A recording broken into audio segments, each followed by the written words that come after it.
So, sekarang mata 3 berbalas 0.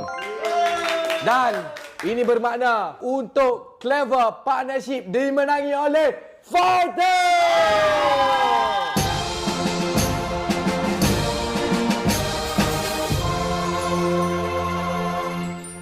Dengan 3 berbalas 1, di mana untuk game pertama dimenangi oleh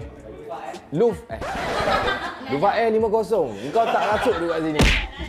Nada, game kedua dimenangi oleh Siti Min. Game 3 diorang kalah dan game keempat dimenangi oleh Syafi. Dan ini bermakna mereka adalah pemenangnya. 1, 2, 3. Fighter!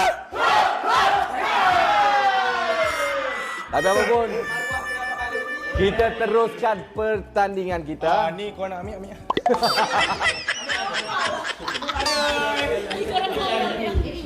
Kita pergi ke, masih lagi dengan lagu. Apakah nama kumpulan duo yang terkenal dengan lagu Hanya Aku? Ha? Hanya Aku. Hanya aku. Nama kumpulan Malaysia. Duo. Hanya Hyperad. Benar sekali.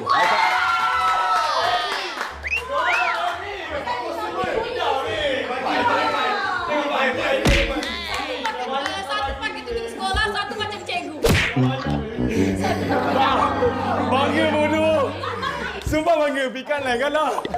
Pikan lah bagus bodoh. Okey, so sekarang 4 berbalas 0.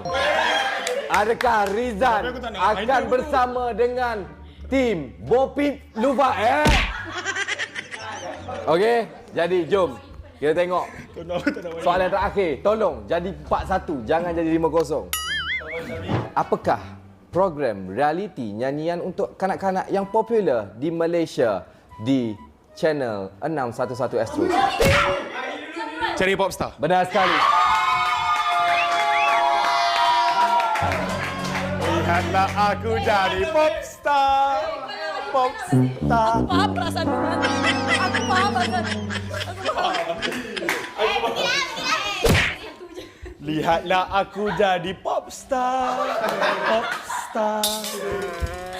Aku bentis juga kaki Pak A ni.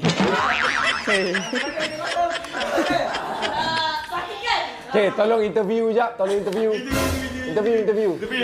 Kau layak tak? Okey, macam mana? Okey. Hazan, macam mana perasaan bila dapat kosong? Alhamdulillah rasa marah, rasa nak rembat. Rasa malu kan? Rasa menyesal kan? Rasa menyesal lah. Okey, tak apalah. Rasa menyesal apply item hari tu. Kalau lah tak dia. Rasa menyesal kan? Cikgu! Cikgu macam mana cikgu?